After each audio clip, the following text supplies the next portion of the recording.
Boa noite. Tudo bem com você? É muito bom estarmos juntos hoje para mais um programa Viva, uma experiência real. Hoje, aqui na série Encontros, quero refletir um pouco sobre a influência das emoções na nossa vida e também nos nossos relacionamentos. E vamos juntos redescobrir como a nossa vida é altamente direcionada pelos nossos sentimentos, emoções e como isso pode influenciar os nossos relacionamentos com as pessoas que convivem com a gente e o nosso relacionamento com Deus. Minha pergunta para você hoje é: você já sentiu ansiedade?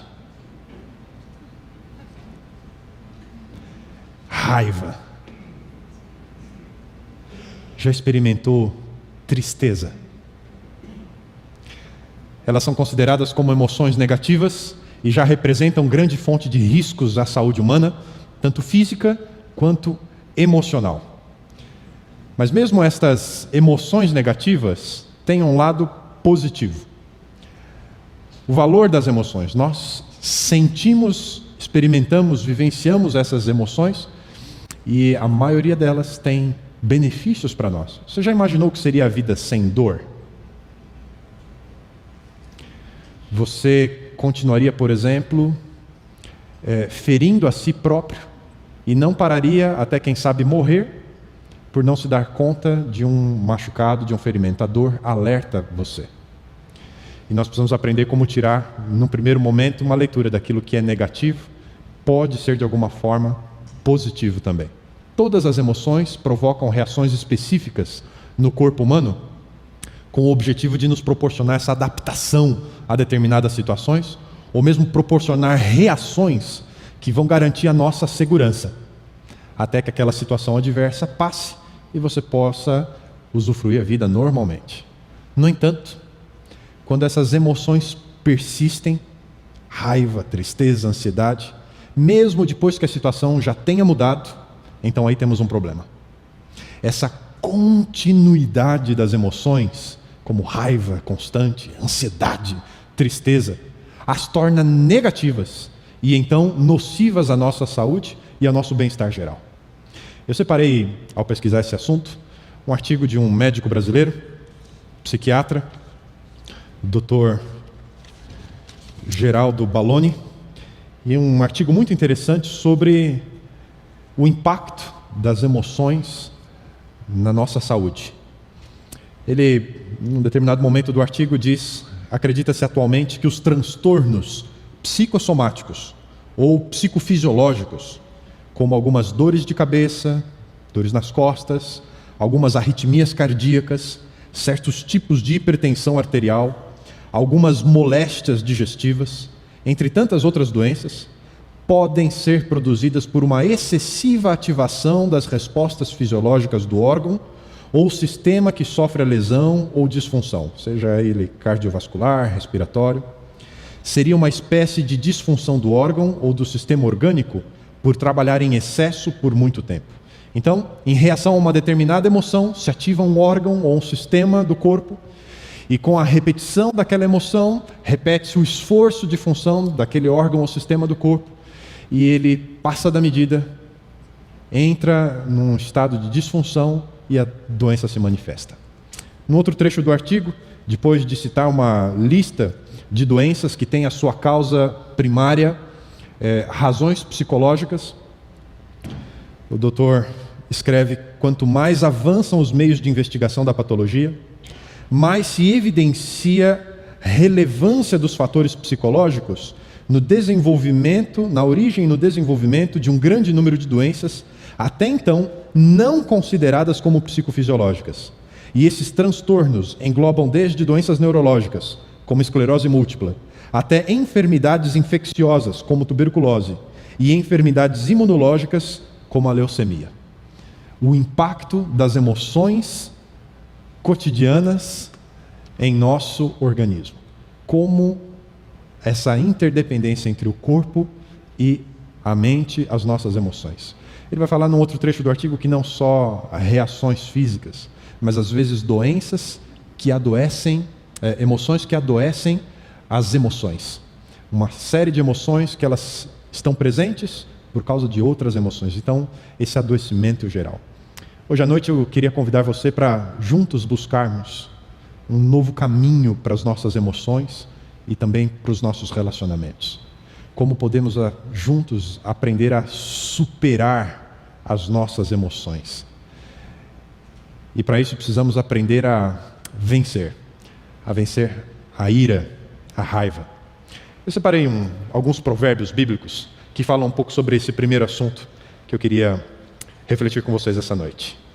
O tolo estoura de raiva por qualquer coisa, mas o homem sábio nunca perde a cabeça quando é insultado. Há um outro provérbio sobre esse assunto que diz: o irresponsável explode em gritos quando está furioso. O homem de bom senso controla seus nervos e suas reações.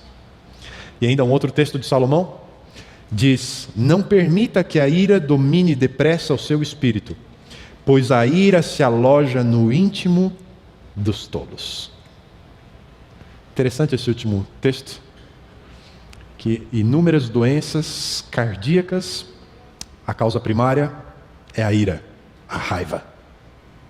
Alguns psicólogos e psiquiatras já têm se referido aos nossos dias como o tempo da ira, por causa da alta incidência dessa emoção no cotidiano das pessoas. Mais e mais as pessoas vivenciando, experimentando esse sentimento, essa emoção que é a raiva.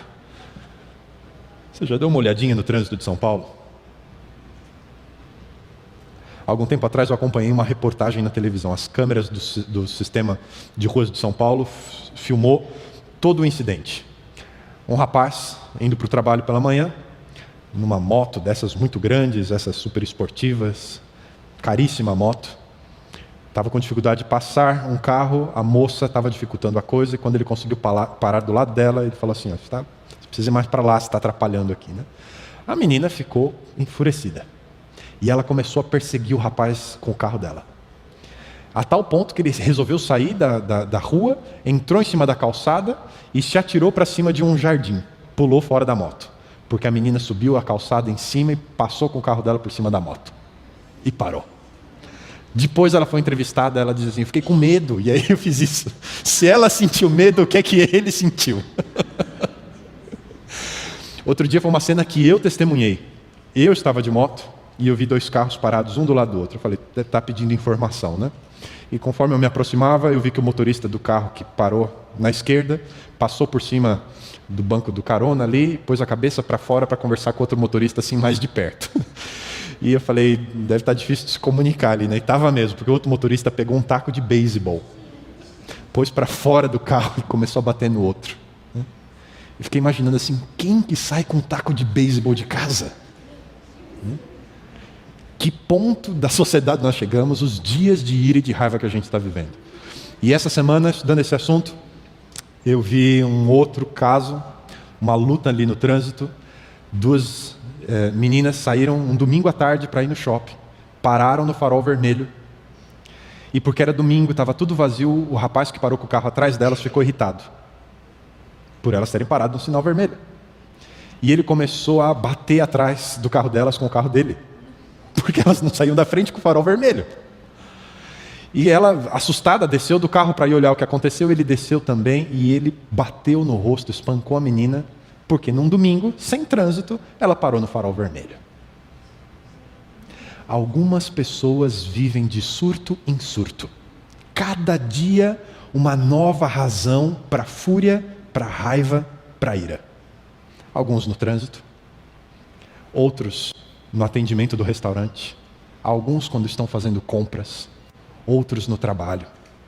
Gente que explode com desconhecidos e gente que vive explodindo com amigos e familiares. São pessoas que começam a viver em função daquela emoção. Perdem o controle, não só das próprias emoções, como também de toda a vida. Essa semana eu estava lendo a história dos primeiros 2 reis de Israel na Bíblia. Saul e o seguinte rei, que foi Davi. Gente, Saul deixou de viver a sua vida para viver a emoção da raiva. Davi era seu genro e oficial do exército, e ele marcou um X enorme no Davi. Desenvolveu uma paranoia. O Davi vai me matar para ficar no meu lugar. E ele começou a querer matar o Davi. De tal forma que o Davi teve que fugir, deixou casa, mulher, trabalho, deixou tudo. E por alguns anos foi perseguido pelo sogro, o rei Saul. Por 2 vezes, Davi esteve pertinho de Saul, sem Saul saber. Poderia ter matado o rei Saul, se essa era realmente a sua intenção. E assim que eles se distanciaram um pouco de longe, uma distância de segurança, Davi disse: Saul, quem está dizendo que eu quero te matar, está te enganando, eu não quero. Você estava nas minhas mãos agora, eu podia ter te matado agora. E poupei a sua vida, você é o rei de Israel, Deus te colocou lá. Para com isso. E por 2 vezes Saul chorou e disse: é verdade, você é meu filho, eu não sei o que eu estou fazendo. E foi embora para casa arrependido. Passou o arrependimento, voltou a viver em função da emoção, da raiva, da ira. O maior desejo de consumo dele era espetar o Davi com a sua lança. Conhece gente assim? Quando alguém apresenta essa condição, deve buscar auxílio profissional. Existem diversas terapias atualmente para ajudar no controle da raiva, no controle da ira. Um profissional é sempre a pessoa mais indicada para lidar com essa questão, que por vergonha, alguns resistem em buscar ajuda. Procure um profissional. Eu queria só dar uma ideia para você de tudo aquilo que está disponível. Repartir com vocês algumas dicas sobre o que fazer quando perceber que a ira está se aproximando de você. Primeiro, quando você perceber que as emoções estão tomando volume dentro de você, é hora de parar. Pare o que você está fazendo. Pesquisadores sugerem no mínimo 20 minutos de pausa, de você sair daquele momento para ajudar a neutralizar a raiva e você chegar ao ponto de explodir. É a história do respirar fundo, contar até 10, se for preciso sai da sala, continua aquela conversa em outro momento. Aprenda qual é o seu limite, o momento de parar antes que as coisas saiam do seu controle. Uma outra possibilidade, faça atividades físicas. Se você constantemente perde a paciência, explode com facilidade, passe a se exercitar. Se há algo que está irritando com você, não permita, não deixe que isso te afete. Saia um pouco, faça uma caminhada, programe-se para exercícios físicos. Terceira ação que você pode fazer para controlar a raiva: acalme-se quando sentir uma sobrecarga de estresse. Chegou esse momento que você sabe que tem que ouvir uma música para se acalmar, aquela seleção de músicas preferidas, né? Pense em algo que você goste, dedique-se a um hobby. É esse momento de desviar o foco de algo que te irrita para algo que te dá prazer e realização. Outra possibilidade, use o humor para liberar a raiva. Tenha sempre por perto um colega de trabalho que tem aquela coleção de piadas, vai te fazer rir, né? Leia uma história engraçada, né? Busque essa diversão no seu dia a dia. Quinto ponto do que você pode fazer, né? Converse com alguém em quem você confia. Só tome o cuidado de não escolher uma pessoa que te irrite ainda mais, mas encontre alguém que você confia para poder conversar com ela. Outra coisa que você pode fazer: transforme a sua raiva em algo produtivo. Vá arrumar o jardim, ponha ordem no seu guarda-roupa, né? Organize as suas coisas, canalize, né, essa energia para algo produtivo. Uma outra dica: escreva os seus pensamentos, né? Faz que você vai escrever uma carta para a pessoa que deixou você bravo. Põe tudo ali no papel, organiza os seus argumentos, põe tudo ali, né? E depois você amassa, pica bem, joga fora. Não entrega essa carta de jeito nenhum, né? É só um momento de você extravasar, de você pensar naquele sentimento, né? Busque ser assertivo. Às vezes a gente fica na emoção, na raiva, e a gente não entende o porquê que você está sentindo isso, né? Tente organizar os seus pensamentos e sentimentos sem ter que culpar alguém. Descreva o que te irrita, né? E isso vai desestressar mais do que brigar por causa da vazão do sentimento, né? Tente ser objetivo. Outra dica: deixe para lá. Aprenda a relevar. Algumas coisas que tiram você do sério, que te irritam, são tão pequenas que a melhor solução é aprender a deixar de lado, a relevar. Uma outra coisa que ajuda muito: aprenda a orar nesses momentos. Quando você se sentir tentado a perder a sua paz, o seu equilíbrio, vá conversar com Deus. Isso vai te fazer bem e ainda pode te dar uma nova perspectiva sobre a situação, uma mudança. Eu lembrei de uma historinha. Numa colônia de agricultores, Sabe aquela coisa, né? Terminou o serviço do dia, vão pro bar beber e aí sai briga, né? E tinha o valentão. Batia em todo mundo, quando ele ficava bêbado era um terror. Até que, cansado da sua rotina, perdendo amigos, esse valentão resolveu buscar a Deus, passou por um processo, agora ele ia à igreja, deixou de beber e procurava não mais ser uma pessoa violenta e não arrumar mais encrenca. Um dia, as pessoas que conheciam o velho homem, briguento, resolveram testar se ele tinha sido transformado mesmo. E no momento que encontraram com ele, começaram agora você virou de igreja, né? Agora você é crente, agora você não faz mais essas coisas, né? E o homem ali com a enxada foi ficando nervoso, né? Nervoso, a tal ponto que ele sentiu que ia explodir. Não teve dúvidas. Enquanto eles ficavam ali, tirando uma com a cara dele, ele ajoelhou, a mão queria quebrar o cabo da enxada no meio, e ele começou a orar em voz alta. Senhor, manda esse povo embora, porque eu estou com vontade de pegar essa enxada e arrancar a cabeça deles. Me ajuda, Senhor, porque estou no limite. Amém. Quando ele abriu o olho, não tinha mais ninguém ali. Ore, a oração pode ajudar você. Aprenda também a buscar soluções para a raiva, né? Às vezes você fica ali no sentimento, só pensando que está dando errado. Se concentre em buscar soluções, faça uma lista, né? Em vez de ficar com ataques pessoais, crie a maior quantidade possível de soluções. Talvez algumas pareçam surreais, mas concentre-se em como é que eu soluciono esse momento de crise, né? E chegue a uma solução. Comprometa-se com uma dessas soluções. Determine-se a resolver aquele problema, porque afinal de contas, é melhor ter a solução do que ter um problema. Portanto, faça disso uma válvula de escape para os surtos de raiva. Se você sucumbe de vez em quando à raiva, aprenda a superar, oferecendo perdão, buscando a presença de Espírito, a presença de Deus na sua vida. Mas para superarmos as emoções negativas, nós precisamos também aprender a vencer não apenas a raiva, mas também a tristeza. Há um texto da Bíblia que dá uma dupla perspectiva sobre esse assunto. Eu acho ele muito interessante. Esse texto diz: pois a tristeza que é usada por Deus produz arrependimento que leva à salvação, e nisso não há motivo para alguém ficar triste, mas as tristezas deste mundo produzem morte. Como é que você lida com as suas perdas? Algumas pessoas simplesmente não reagem quando perdem algo. Parece que não se importam, que nada aconteceu. Queridos, ficar triste é natural. Afinal de contas, a tristeza expressa o quanto algo é ou foi importante para nós. Mas por outro lado, a nossa reação à tristeza pode desencadear um processo clínico chamado depressão. Tristezas, de acordo com esse texto da Bíblia, podem nos levar à superação, mas também podem nos levar à depressão. Vários fatores podem se somar à tristeza e juntos vão culminar nesse processo de depressão. E dependendo do caso, da duração, também será necessário a ajuda de um profissional da psiquiatria e da psicologia para lidar com a tristeza, com a depressão. E aqui entre nós, todos nós estamos vulneráveis à depressão. Em algum momento da vida, talvez tenhamos que enfrentá-la. Por isso, não tenha vergonha de buscar ajuda.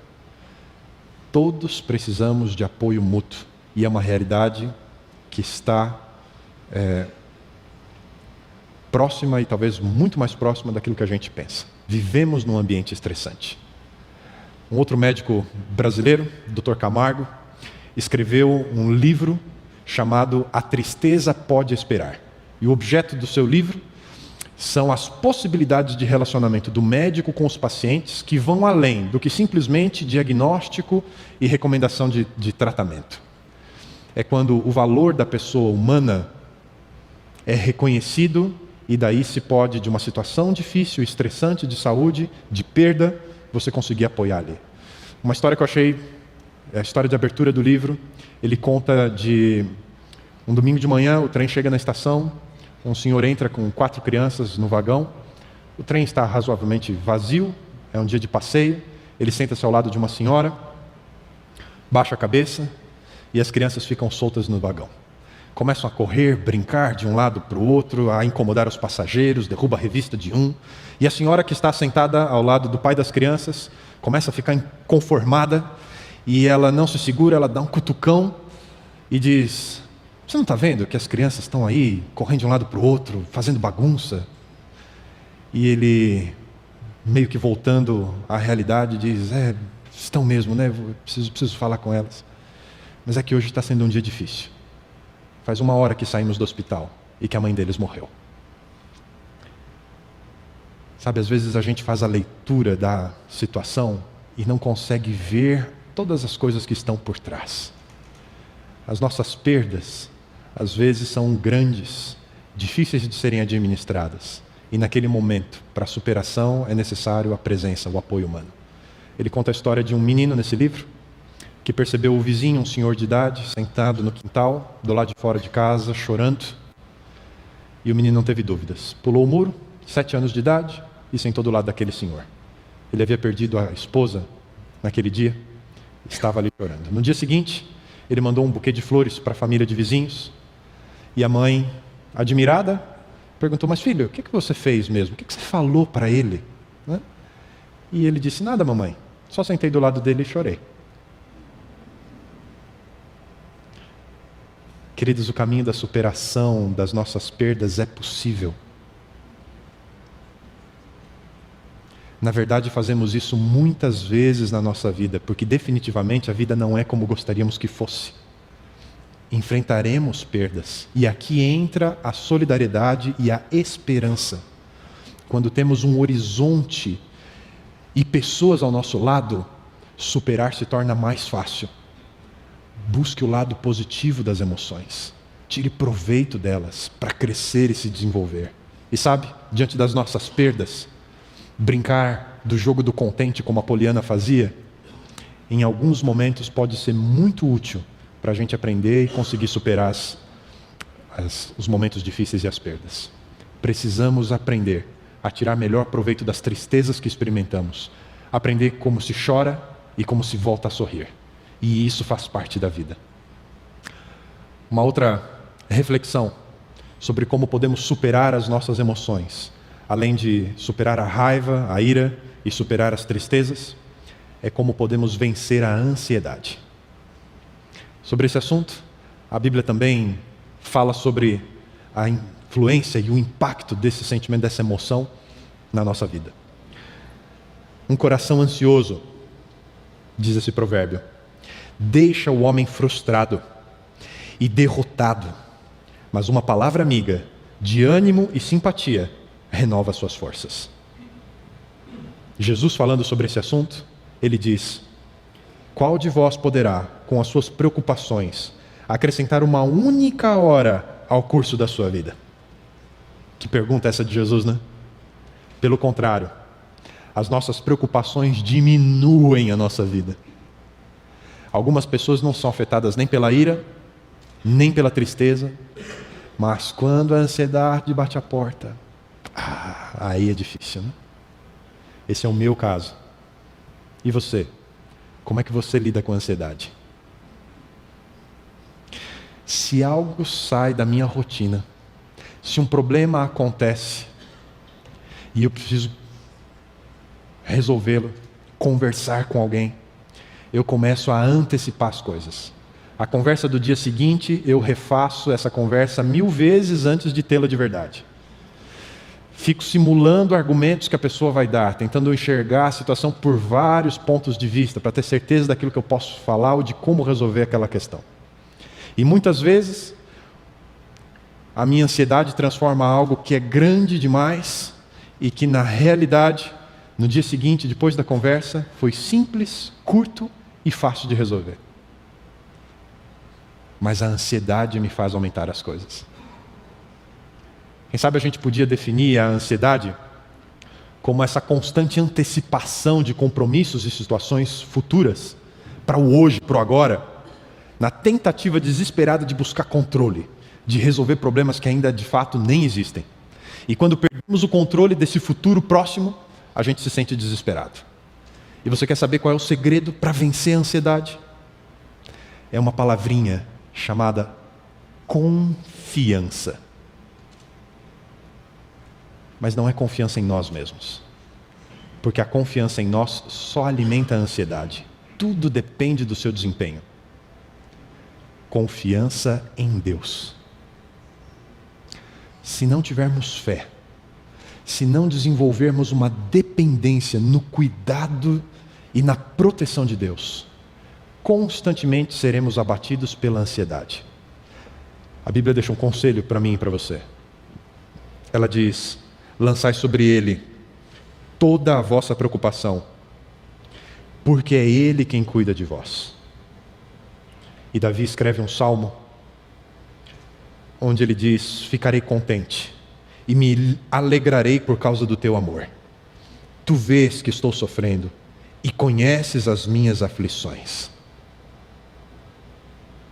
De fato, Deus conhece as nossas angústias, conhece as nossas aflições. Ele sabe as coisas que nos tiram a paz, o que nos deixa ansiosos. Deus conhece tudo. Ele vê nossa situação, Ele ouve as nossas preces. E mais do que isso, Deus quer cuidar da nossa vida. Por essa razão, nós podemos, como Davi, antecipar a confiança e a alegria que vão afastar a ansiedade, porque compreendemos que Deus vê a nossa situação e nos ouve. E gostaria de fazer um convite a vocês hoje. Se você quer saber um pouco mais do plano de Deus para a sua vida, de como Ele quer cuidar de você, das coisas que Ele quer ajudar você a realizar na sua vida, participe conosco do programa Começos. Toda semana, em 3 horários, segundas-feiras e terças-feiras, às 7:30 e aos sábados, às 15h. Nós temos um encontro de amigos, que através do estudo da Bíblia, procura descobrir que futuro Deus tem preparado para nós, o que Ele espera e o que Ele pode oferecer para a nossa vida. Venha ter uma experiência real com a Palavra de Deus. Participe do programa Começos conosco. Queridos, nenhum de nós tem poder sobre o futuro, mas Deus tem. Nele, o nosso futuro se torna seguro. Nenhum dos outros recursos à nossa disposição, seja dinheiro, amigos, nossas habilidades ou a influência que temos, pode resistir ao tempo sob qualquer condição. Nenhum deles consegue. Mas isso não se aplica a Deus. O cuidado de Deus e os planos de Deus resistem ao tempo, em qualquer condição. E a Bíblia diz isso nessas palavras: Jesus Cristo é o mesmo, ontem, hoje e eternamente. E quando priorizamos o relacionamento com Deus, esse relacionamento pode nos trazer a superação das nossas emoções e sentimentos negativos. E pode nos trazer paz, conforto, esperança para o futuro.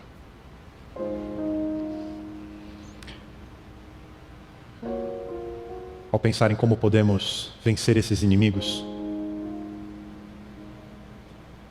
eu me lembro do momento em que Saulo de Tarso encontrou com Jesus Cristo pela primeira vez.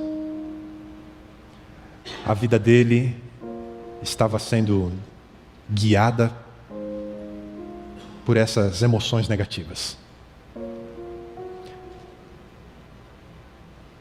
Foi numa sinagoga que Saulo de Tarso desenvolveu um sentimento ruim em relação a Jesus Cristo. Os especialistas em Novo Testamento dizem que um outro personagem, Estevão, que se tornou cristão, ao testemunhar de sua fé, incomodava Saulo.